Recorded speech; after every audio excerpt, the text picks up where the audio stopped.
Now, just to be clear, I'm not a physician, I'm not a therapist.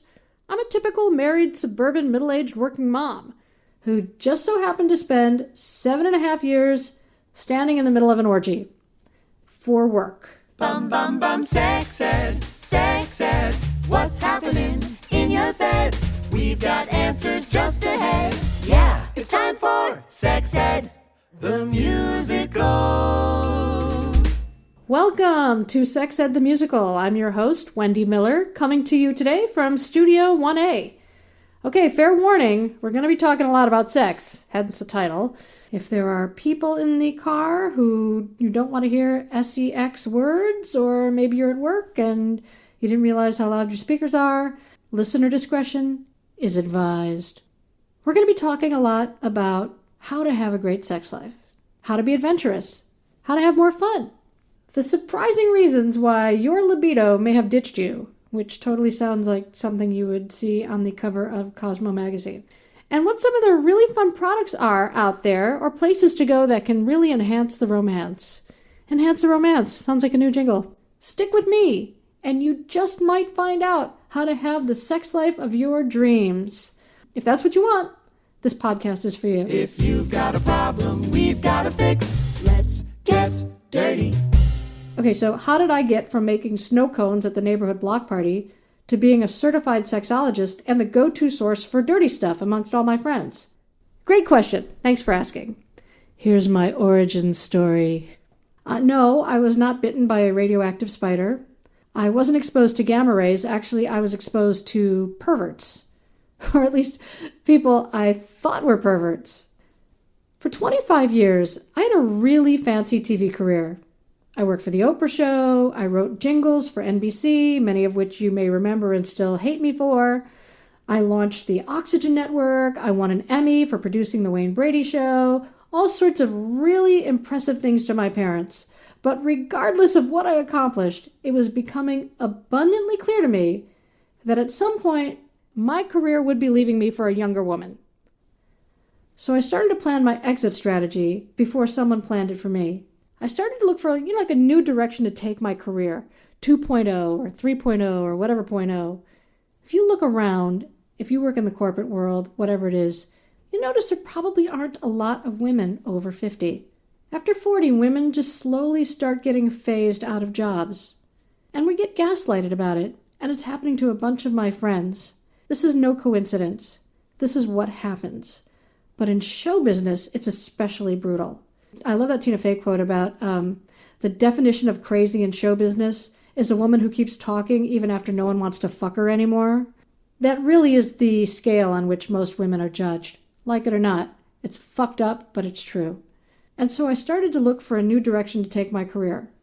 Unfortunately, my entire wardrobe consisted of hoodies and Adidas. And so it was basically working in TV or the Foot Locker. And I don't think Foot Locker was hiring. And then one day, the general manager of Playboy TV invited me to meet him for dinner. And I have to admit, I was pretty excited. The restaurant he chose had my favorite tuna melt. You know how they kind of cut it on an angle, so you get like that triangle sandwich? I think triangle sandwiches taste a little bit better.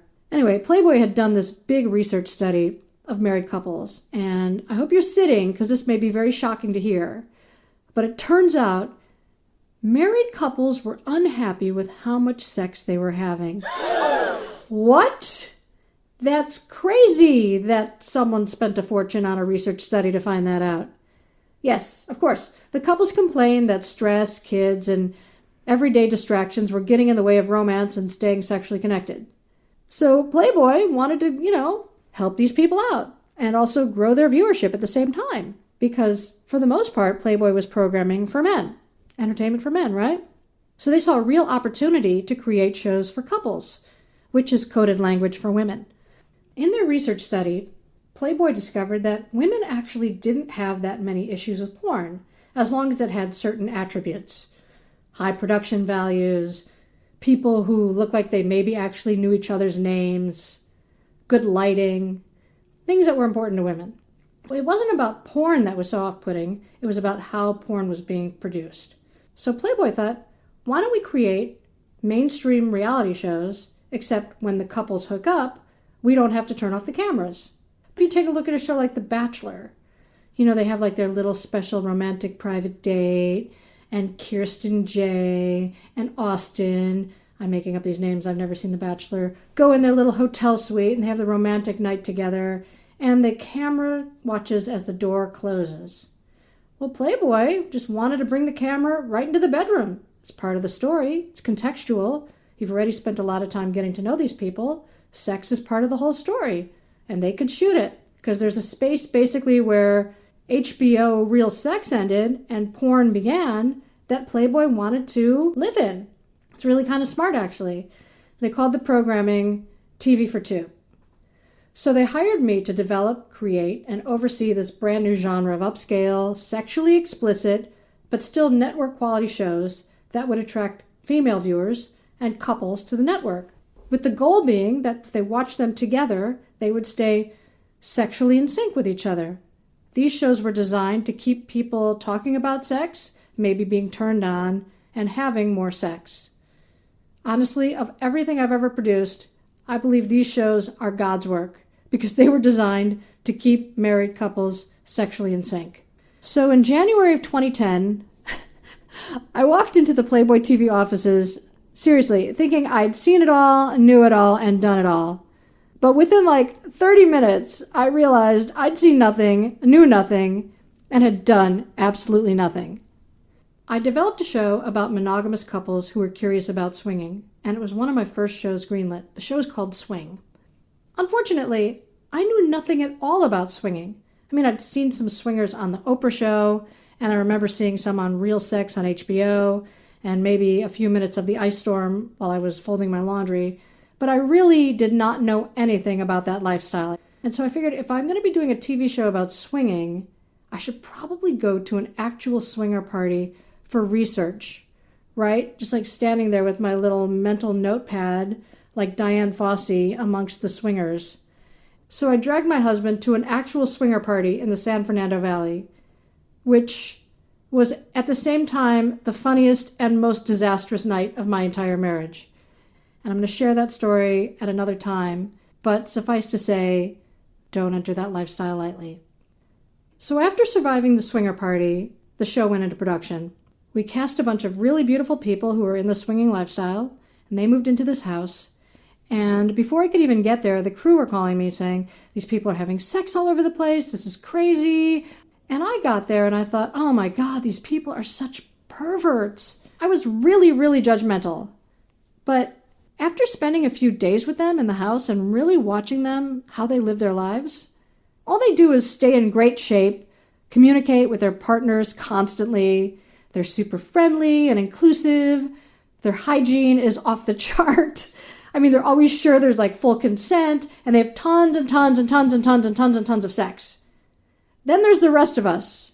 I'm lucky if I get to take a shower in the morning, okay? I am not having sex 25 times a day. These people are, and they look good doing it, and they're happy. Judge what you want. The swingers are winning. So because my job was to create and oversee a whole slate of shows that were to teach couples how to have amazing sex, I needed to surround myself with like the top sex educators in the country. I brought all these people together, I learned from them, and over the years, I figured out a lot of things about sex. And over the past few years, I've been leading seminars and coaching women who are unsatisfied with their sex lives. I work with them to identify what they want, and then, like a sex Sherpa, I help women get it. Now, you might be angry at your partner or ashamed of your secret desires, or maybe you're afraid you'll hurt someone's feelings if you ask for something different. That happens a lot. The part about being afraid you'll hurt someone's feelings. So by not asking for what you want, you may actually kind of be enabling your own shitty sex life. I'm not judging you. It's very common, and I think I was doing the same thing at one point. Having a happy sex life is a big part of your overall health and well-being. And if you make sex a priority, you will reap enormous health benefits, physical and mental. I'm not kidding, but it's not going to be easy. And I struggled for years, thinking I was happy and not even realizing I wanted more. But once I identified it and then mustered up the courage to ask for what I wanted, everything changed. And I hope by listening to this podcast, you'll learn that there are a million women out there just like you who've been raised with shame and judgment around sex, who are not at all sexually fulfilled, or just basically miserable in the bedroom. I'm telling you right now, you're all leaving pleasure on the table. And there's probably a really good reason for it. But maybe we can unpack that and figure out what's going on and move forward. We're going to be answering listener questions, sharing some ridiculous hookup fails, and together, we're going to find happiness, healing, and fun in the bedroom. When I say together, I don't mean I'm going to be in your bedroom, but you can think of me if you're doing something particularly awesome. Think of me anytime you want, in fact. I'm flattered. Mostly.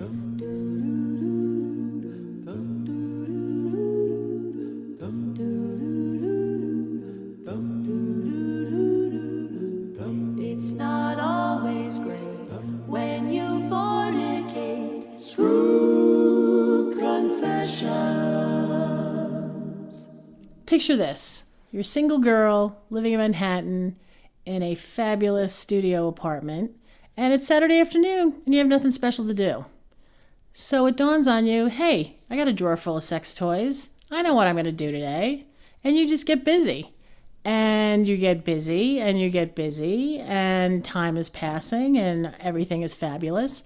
When all of a sudden you are completely thrown by this thunderous pounding on your apartment door. Fire department, open the door! Fire department, open the door! And I'm like, wait a second, what is going on here? And as I become alert to my surroundings, I realize, oh my God, my apartment is filled with smoke. How did I not notice that my apartment is filled with smoke? I mean, that's one damn good vibrator. So I just was like, what the fuck is going on? What am I going to do? And I thought, wait, do I have time to jump up and put on clothes before that door comes like bashing in from the intense pounding? Or should I stay under the covers and wait for them to break the door down? So I just went with instinct. I jumped up, threw on a t-shirt, went to the door, and literally as the latch was almost fully unlocked, the thunderous push from the pounding just pushed the door open and slammed me against the wall behind the door. And like, it seemed like platoons of firemen were running in, just one after the other after the other. It was like a bad clown car that wouldn't end. And so they're screaming, go to the floor, go to the floor. And I was like, for a minute, I thought, okay, I'll sit on the floor. And I was like, wait a minute, what? I don't have to sit on the floor. What's going on here? And apparently there was a fire underneath in the apartment underneath me, and smoke was coming up through the radiator, through the windows, my open windows on my fabulous Saturday afternoon. And so they're just going to town. Face masks, the axes. I mean, I have firemen with axes running around my apartment. So all of a sudden, it dawns on me. Yes, I think you know where I'm going. Where the hell is the vibrator? And literally, it was like an I Love Lucy, slowly I turned because I was petrified to look and see where it was, in case they could see it, obviously. And there it is. It should have had a spotlight glistening down on it because it was so obvious. I had thrown the covers back. The bed was completely open. And there is the vibrator in the middle of the bed, just bzzz. I froze again. I didn't know what to do, but I thought, there's no way I'm letting it stay there. I have to do something about it. So I literally did the stretch of my life, and I put my toe to keep the door open because they were still coming in, and I grabbed the end of the quilt. I threw it over the vibrator. I could still hear it. It went from bzzz to bzzz. And finally they came to me and said, you've got to evacuate. You've got to evacuate. And I'm like, just give me a second, because obviously I wasn't dressed. I'll be down in a minute, I promise. I really will. And I shut the door, and I was like, oh my God, what the fuck just happened? And I just sat on my bed, and I thought, these people will run into a burning building to save people's lives, but they also, at the same time, have the class to act like they did not see your sex toy. I am telling you, that is a superhero. Did you finish masturbating? Oh my God. I was too freaked out. I just turned off the vibrator and completely put it away and was like, okay, I'm going to get dressed and maybe I'm going to call my friend for a movie. Masturbation, an orgasm you never have to fake. Well, there you have it. I wish I asked her what kind of vibrator she was using where she almost masturbated herself through a fire. I mean, if you gotta go, right? Anyway, thank you so much for listening to Sex Ed the Musical. Produced by Mindy Miller. Creative consultant Jackie Morgan McDougall. Edited by Carl T. Wright. And I'm your host, Wendy Miller. As always, If you like the show, please comment below. to find out more, go to sexedthemusical.com. Sex ed, what's happening in your bed? We've got answers just ahead. Yeah, sex ed, the musical.